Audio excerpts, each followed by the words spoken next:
Halo, selamat pagi anak-anak semuanya. Bertemu lagi dalam pelajaran agama kelas 5. Kita hari ini akan belajar tentang materi Daud sang pemimpin. Untuk mengawali kegiatan hari ini, marilah kita ambil sikap doa yang baik. Kita berdoa kepada Tuhan. Dalam nama Bapa dan Putra dan Roh Kudus. Amin. Allah Bapa yang Maha Penyayang, hari ini kami mau belajar tentang kesetiaan-Mu yang selalu menyertai bangsa Israel, terutama melalui para pemimpin bangsa Israel. Bantulah kami supaya memahami dan meneladani para pemimpin yang setia kepadamu dan menerima Engkau sebagai Allah kami, demi Kristus Tuhan kami. Amin. Dalam nama Bapa dan Putra dan Roh Kudus. Amin. Baik, anak-anak yang terkasih, kita hari ini belajar tentang materi Daud sang pemimpin. Nah, di situ Pak Wana sudah menunjukkan satu gambar di mana kalian tidak asing lagi kisah Daud mengalahkan siapa? Mengalahkan Goliat yang sudah kita pelajari di kelas-kelas sebelumnya. Baik, kita langsung saja awali dengan mengamati satu kisah tentang pangeran bungsu yang peduli. Pak Wana akan bacakan. Raja Sutapermana adalah pemimpin bagi rakyat di wilayah Jati Mandala. Ia sangat disayangi rakyatnya dan disegani kerajaan-kerajaan di sekitarnya. Puluhan tahun Raja Sutapermana telah memimpin Jati Mandala dengan bijaksana. Rakyat hidup sejahtera dan saling menghormati.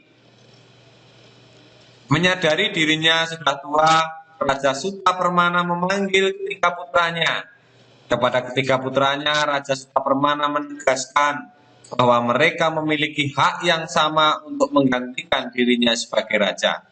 Tetapi ada satu syarat yang harus mereka penuhi, yaitu bahwa mereka harus membunuh seekor anak ayam di tempat tersembunyi tanpa diketahui oleh manusia. Setelah mereka mengetahui syaratnya, pengawal raja memberikan kepada mereka masing-masing seekor anak ayam yang masih kecil. Si sulung dengan hati-hati membawa anak ayam ke atas menara kerajaan. Ia menyumpal paruh anak ayam itu dengan kain. Ia menyembelih anak ayam itu dengan pisau kecil. Setelah mati, ia membungkusnya dengan kain. Si tengah memilih gudang di bawah tanah sebagai tempat untuk menyembelih anak ayam tersebut. Setelah disembelih, anak ayam tersebut dimasukkannya ke dalam kotak. Sementara si bungsu masuk kandang ayam dekat dengan induknya. Anak ayam tersebut berbunyi semakin keras seolah memanggil induknya. Di kandang ayam si bungsu merasa kasihan. Ia pun mulai memikirkan perintah ayahnya untuk membunuh anak ayam di tempat tersembunyi tanpa diketahui oleh manusia. Ia menyadari bahwa jika ia membunuh anak ayam tersebut, ada 5 orang yang akan mengetahuinya.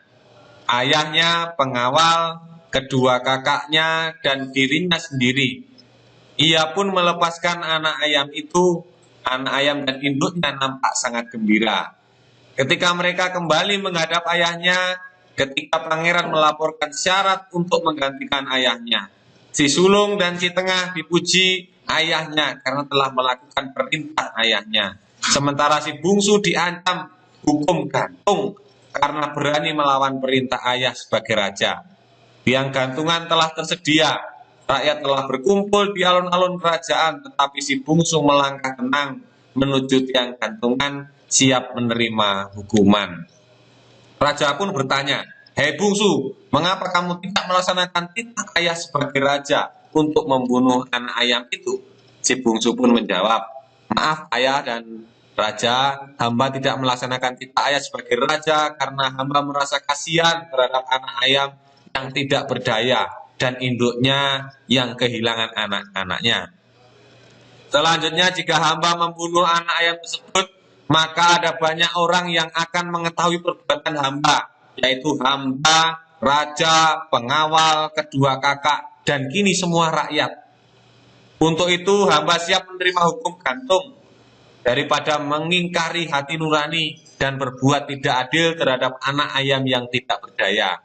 Mendengar jawaban tersebut, Raja Sutapermana memeluk si bungsu dengan berkata, "Kamulah anakku yang berhak menggantikan ayah sebagai raja, karena kamu memiliki ketulusan, cinta kasih, dan hati nurani yang suci. Kendati tiang gantungan telah disediakan untukmu, rakyat pun bersorak-sorai menyambut pangeran bungsu menggantikan ayahnya sebagai raja. Mahkota kerajaan pun dikenakan kepadanya. Kerajaan Jati Mandala hidup penuh sukacita di bawah kepemimpinan Raja Bungsu." Anak-anak yang terkasih, di sini tadi telah kita dengarkan Raja Sutapermana menunjukkan kekuasaan dan keadilan bagi ketiga putranya.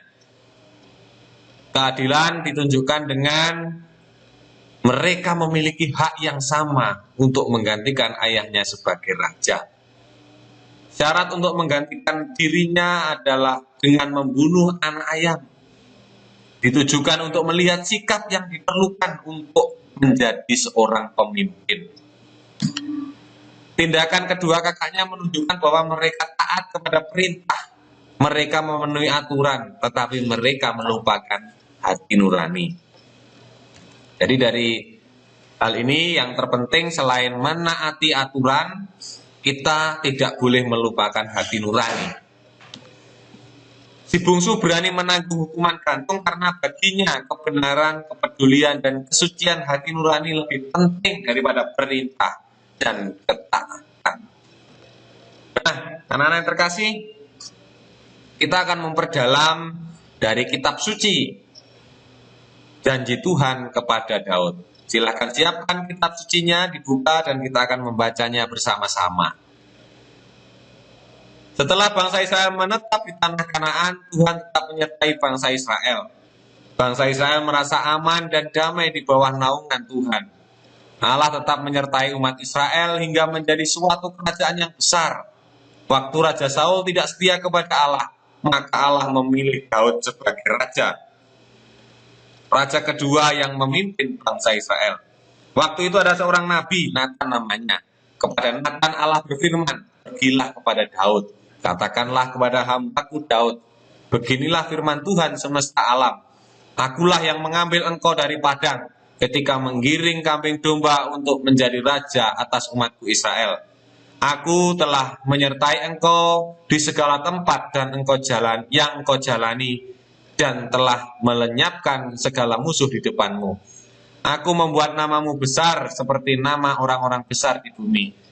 Aku menentukan tempat bagi umatku Israel dan menanamkannya, sehingga ia dapat diam di tempatnya sendiri dengan tidak lagi dikejutkan dan tidak pula ditindas oleh orang-orang lalim seperti dulu. Juga diberitahukan kepadamu, Tuhan akan memberikan keturunan kepadamu apabila umurmu sudah genap, dan engkau telah mendapat perhentian bersama-sama dengan nenek moyangmu. Maka aku akan membangkitkan keturunanmu yang kemudian anak kandungmu, dan aku akan mengokohkan kerajaannya. Dialah yang akan mendirikan rumah bagiku, dan aku akan mengokohkan tahta kerajaannya untuk selama-lamanya.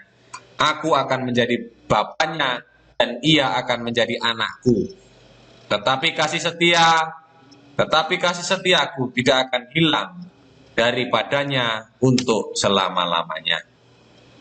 Anak-anak yang terkasih, dalam kisah dikatakan Tuhan itu agung. Ia selalu menyertai umat Israel dari tanah Mesir menuju ke tanah terjanji. Di mana tanah terjanji itu? Di tanah Kanaan. Setelah Saul menjadi raja, jadi Saul itu raja yang pertama di Israel. Jadi setelah Saul menjadi raja atas kerajaan Israel, ia lengah, tidak setia, dan menyembah berhala. Oleh karena itu Tuhan mengangkat Daud menjadi raja kedua atas Israel. Nah, untuk mengingatkan Daud akan kekuasaan Allah, maka dibuatlah perjanjian sebagai berikut. Ada 4. Nah, tolong 4-4-nya ini ditulis di bukunya masing-masing, sehingga nanti bisa dimengerti. Ya, sehingga bisa dimengerti. Yang pertama, Allah telah mengangkat Daud sebagai raja dan menempatkan Daud di atas tahta. Kepada bangsa Israel, Allah tetap memberikan tempat untuk dapat menetap. Ini janji Allah kepada Daud. Yang kedua, Daud akan diberi keturunan yang besar. Yang ketiga, keturunan Daud akan diberkati. Jadi anak kandung Daud akan mendirikan rumah bagi Allah. Anak Daud akan diangkat menjadi anak Allah dan Allah menjadi bapaknya. Kerajaan Daud akan kokoh selama-lamanya. Dan yang keempat, Allah juga akan menyertai Daud sampai selama-lamanya. Tentunya keempat hal ini juga masih bisa kita rasakan pada hari ini.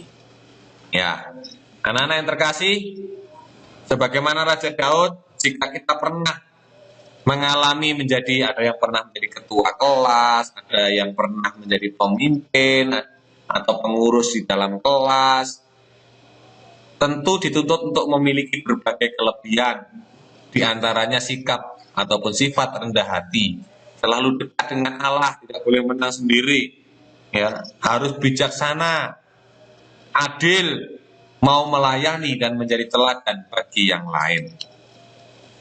Untuk diingat anak-anakku, Tuhan akan selalu setia pada janji-janjinya. Tuhan akan senantiasa menyertai kita sampai selama-lamanya.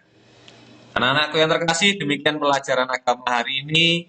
Semoga bermanfaat bagi anak-anak untuk terus berkembang di dalam hidup keseharian. Dan jangan lupa tetap di rumah, patuhi protokol kesehatan. Marilah kita akhiri kegiatan hari ini dengan berdoa. Dalam nama Bapa dan Putra dan Roh Kudus. Amin. Allah Bapa yang Maha Baik, karena cinta dan kesetiaan-Mu, Engkau selalu menyertai bangsa Israel. Sertailah kami dan jagalah kami sekarang, selalu, dan sepanjang masa.